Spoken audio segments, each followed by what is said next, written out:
All right, guys, today I have maybe an hour. Let's see. I want to show you that I'm a regular guy, just like y'all. I'm gonna put these in my pocket because that's what I have on me. I'm gonna grab a couple of colors here that I like, and I want to talk to y'all today, but I also want to check these creeks and see, are we ready for some creek crappie yet? So I wish I was better at creek crappie fishing. Oh man, I wish I was so much better at it. The problem is opportunity. There's not that many spots around here that we can go to hit creek crappie. It's just a sad reality of the situation. So it is what it is. It's what we have to deal with, and that's what we're gonna do. So that said, I want to talk to y'all today, and while I'm talking to y'all, we are going to hit up my favorite creek location. That's right, microphones today, because I want y'all to be able to hear me in this wind. And we're gonna see what we can do, and we're gonna have a little discussion. So y'all stick around. Let's head down to the creek, see what we're dealing with today. Win, lose, or draw, this video will 100% be published. Hopefully there's fish involved. Let's see. I'm using my 10-foot Pro SE Outlaw crappie pole, hand-tied, Slab Syndicate, grease bath, number 7 split shot, and then a spring-loaded bobber above that. So while I'm doing, guys, today is I'm just hitting stuff like this. Right up along this bank right here, we have, you know, there's gonna be these stumps that I want to hit. Well, if I can, hold on, my line's being crazy. All right, here we go. And so what I want to do is just kind of see what we're working with here. So I'm going to start off with my jig about a foot-ish underneath the bobber, just to see kind of what we're working with. And I like this 10-foot pole because I can reach out there and really lean over these, or fish over these stumps right here that are along this thing. And guys, some of this stuff you're gonna have to play around with. I usually start about a foot deep, and then I'm gonna move it deeper or shallower from there. But guys, all I'm doing is looking to see when that bobber shoot goes under, we're gonna set that hook. So you just play with the depth. So right now we're at about a foot underneath. I'm gonna go a little bit deeper than that, just to see kind of where the bank is, or where the bottom is rather. And I know there's probably not much sitting right here, just based on my knowledge of this area. This is just a random finger right here. But what I want to see is, are the fish even in the creeks yet? Are they up this shallow yet? They may not be. They very well may not be, but that's what I'm here to find out today. Another thing you can do is, if you look, see that stump out there in the water? That's the stuff I like as well, because what I can do is I can take and cast past it. Well, that was a horrible representation there, but what I can do is I can cast out past that and bring this jig across that stump. There we go. That was dang near perfect right there. But I can bring it over that, and I don't want to get stuck, but I can bring it around stuff like that, and that'll tell me what we are or are not working with. And a benefit to working the bank line like this is I can position this however I need to, so I can walk it. I can walk up and down the bank to get my line on the left or right side of sticks like that, and pull them in. So, all right, no immediate hits there. And guys, when I'm doing this stuff, when I'm doing this, I want to cast out to it 3 or 4 times, and then I want to move. I want to keep pushing. You don't want to get hung up too long in one spot. Oh boy, that's going to be a problem. Let me fix that and I'll be right back. All right, so that spot kind of was a bust. But again, when I have this long pole like this, I can reach out here and I can kind of set this jig right here up against this structure and just kind of see if anything's willing to bite. Now, y'all know when crappie go to spawn, they love to be up against structure. They like to be right up against stuff. They like to hang out on stuff. So these stick ups are usually good for like 1 or 2 fish, and then that's usually it. But what I want to do is walk that jig. I want to pop that rod tip like that. You'll see me popping that rod tip, and I just want to go around the structure. I just want to see what we're working with here. And you know, you want to get it in these little tight pockets like this. And guys, it'll be quick. I mean, if there's a fish there, it'll just go underwater. And don't be afraid to go shallow. When these fish really do come in here and they move in here to spawn, you can be catching them in literally a foot of water, 10 inches of water. It don't take much for them to be happy. So I'm just gonna keep walking this bank and keep hitting these spots like this. There's a bobber right there already. How funny. There's a bobber sitting right next to this stump right here already. So that could be good news, that could be bad news. That tells me that there's more underwater brush right here, but it also tells me that, oh, there we go guys, look at that. Oh, what is that, little LMB? Little LM bizzle right there. Oh, that's awesome. That's so, ow, ow, ow, ow. Well, like I was saying, that could tell us that there's more structure underneath there, but there's definitely a fish right there, so that's good to see. We're gonna put him back, little fella right there. But let's go back out there, guys, because that tells me that there's more stuff out there. And just like that, y'all saw how fast that bobber just went underneath like that. Oh, there we go, I'm getting hit right there. Or it's the stick. I'm either getting hit or it was a piece of brush. I felt like I got hit though. It looked like I hit. Oh, I'm sinking. Oh, let me back up some. And again, y'all saw all I was doing was popping that jig. So it kind of went under right there. So let's go. Oh no, there we go, I got it back. But it kind of went under on that backside. So I'm gonna pitch out off that backside. But see how I cast it a little too far left? So that's fine. I'm just gonna walk down this bank a little more to the right. And I'm just gonna drag that through there. Just gonna let it kind of drift, kind of let the wind do its thing. But I'm also gonna pop that rod tip in there because if these fish are fired up, there we go guys. Oh, see that? See that? If these fish are fired up, they're gonna eat it. Let's do it again. So there's definitely something on this backside right here, right where I'm at. So let's let it sit there, and it looks like the dead stick is what they want. So there's definitely fish right there. I've caught one, I had 2 hits since. That second hit just now went under. So all right, we're gonna cast on it one more time. And then I'm probably gonna move on to the next spot. There we go. And I'm just gonna walk the dog through there. Just gonna pop that rod tip, let that jig kind of dance in that water. And when it goes under, there we go guys. Golly, see it go under again? I keep saying it's my last cast, but there's clearly something down there. It's probably bluegills. It's probably little bluegills, honestly. There we go, I got it. Whatever it is, I got it. Oh, it might have been that same bass. Look at that. All right, well, it's good to tell us.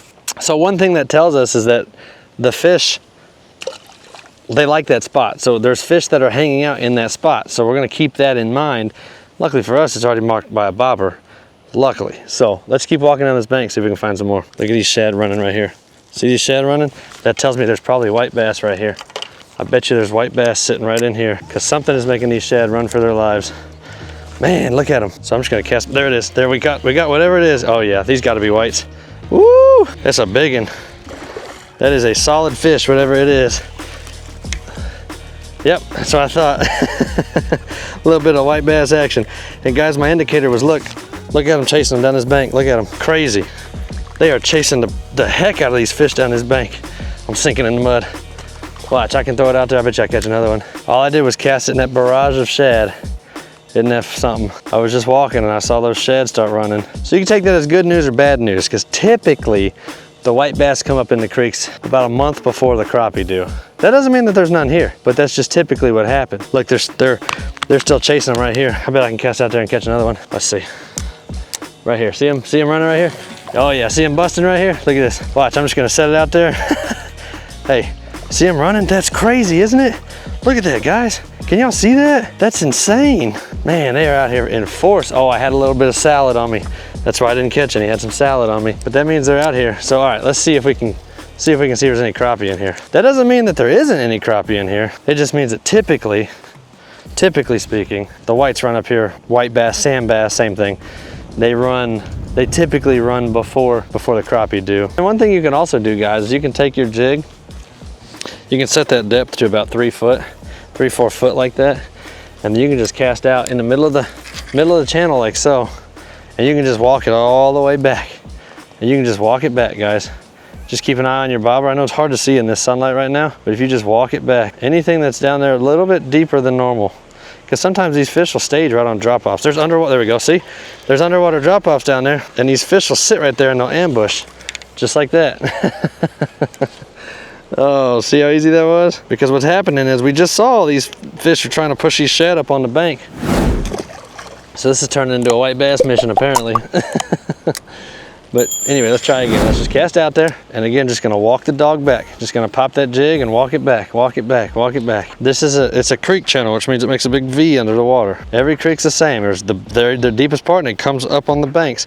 Well, sometimes there's bluffs. So it'll be a bluff and then a drop off. A lot of times those fish will sit on that bluff, right on the inside of it. And as those shad come by, they'll jump up and attack.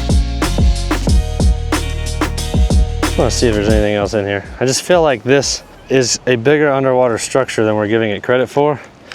So I just want to pass through it one more time just to make sure. I just feel like there's more going on here than what we're seeing at the surface, which is super common. Let's see, let me pitch it out. All right, let's pitch it out there, right by that other bobber. There we go, right up against that tree, because we've already proved the fish like this spot. Just want to see. I just feel like there's something else down there, guys. Just feel like there's another fish in there for us. Oh, did y'all see it? Did y'all see it? It followed me. I'm telling you, I think there's more fish here than we're giving credit for.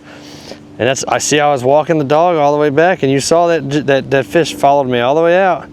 And he finally struck as I was picking the jig up out of the water. Let's see if we can't get him to react here again. See if we can't find him again and see if he'll hammer it, whatever he was. That's why I say, guys, just walk the dog, just walk the jig, just walk it, walk it, walk it. That was super cool. And that just goes to show you that these fish will strike potentially at any second. All right, guys, so another setup that I have is just a traditional slip cork bobber. So I have a line stopper right there that's on the line. I don't know how to get you on. There we go. Line stopper right there. Then I have the identification bead. Then I have a traditional slip cork. And then underneath that I have a number 2 weighted swivel. And below that I have a therapist body on a 16th ounce jig head, I believe. It's a little bit smaller than normal. But the benefits to that is I couldn't cast that other one out to that log right there. But check this out. When you get a little bit of weight, and you get a little bit of braid, oh yeah, look at that, guys. I can cast past it and I can reel up to it, boom. I can let it sit right there and I can work it around that log from this distance. So this is another setup that you can use if your structure is pretty far out there and you're trying to really get to it. That number 2 swivel acts as the weight, and it gives you that backbone that you need to get that joker out there and really touch some structure. So bam, look at that, guys. I mean, you can't get much better than that. And so now what I'm gonna do is I'm just gonna let it sit there and I'm gonna let it drift right next to that log. Now I have it set to about 3 foot deep because, I don't know, seems like a good depth right there. And now this isn't a hand tie, this is a plastic body, but you can do this exact same thing with a minnow. You can take and put a 3/0 Aberdeen hook underneath this, hook a minnow to it, sail it out there, and then you're in the driver's seat that way as well. But this gives me the ability to reach out and touch that log on all the sides of it. Now, you're gonna have to practice aiming.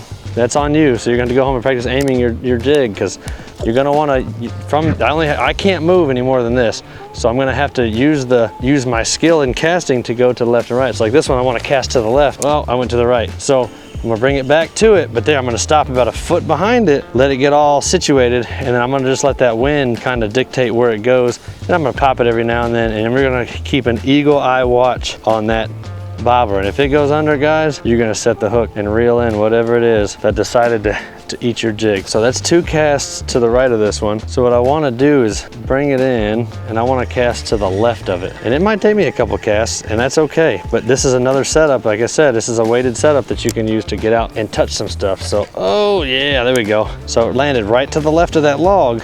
And so now what I'm gonna do is I'm gonna pop it through there, and then I'm gonna let it sit right up next to it and bring it through. Now I should note there is a 6-inch fluorocarbon leader underneath that weighted swivel. So I have braid down to that swivel, and then from the swivel to the jig head, I have fluorocarbon. Let me show you what that looks like, because I know it might be a little confusing. And again, these weighted swivels are amazing. I love them. So as you can see, I have that braid right there, and that braid goes down and it goes into a fluorocarbon leader, and that leader goes down to the jig head. So that way, especially when you're creek fishing like this, if anything happens, you can break that jig head off. You don't have to worry about losing the whole setup, the whole shebang, because that leader is gonna break, get you unstuck off anything that you're stuck on, and then you can reel the whole assembly back in. So you're just replacing a jig head as opposed to the weighted swivel, the bobber stop, the bead, all that, which it's gonna save you money in the long run as well. And I'm gonna try dead sticking it, guys. What I'm actually gonna do next is, this is like my 4th or 5th cast like this. I'm gonna sink that jig down a little bit. I'm gonna give myself a little more depth on that jig, because I think that there are fish around that tree stump, but I think that it's a lot deeper than I'm thinking it is. So right now we're set at about, so there's my bobber stop. I would say we're set to about, I don't know, 3 feet. And when you want the jig to go deeper, you're gonna slide your bobber stop up. So you're gonna go up, let's give it another probably foot there, just to see. And the beauty with these bobber stops is on braid, they don't slide around, and you can reel them all the way in. So I can set this, oh wow, I can set this jig to be 25 foot deep if I want to, because that bobber stop, it slides up and down on that line, giving me the ability to move it. But the other benefit is it goes into my reel and does not affect anything with the reel. So, all right, here we go again. That was a little bit off. So we're gonna kick back, and there we go. There we go, boop, just like that. That noise, that binding that you're hearing on my reel is because I have the braid also going down to the reel that has monofilament, or I'm sorry, fluorocarbon base. So you're hearing that knot at the end where I tied it together. All right, nothing hit at that time. We're gonna go to the left side of it. Let's see if there's anything on the left side of it. So I'm doing a little bit more dead sticking on this one.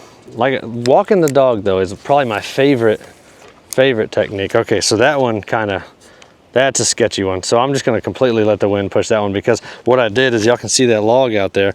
Actually, let me grab my phone and show y'all real quick.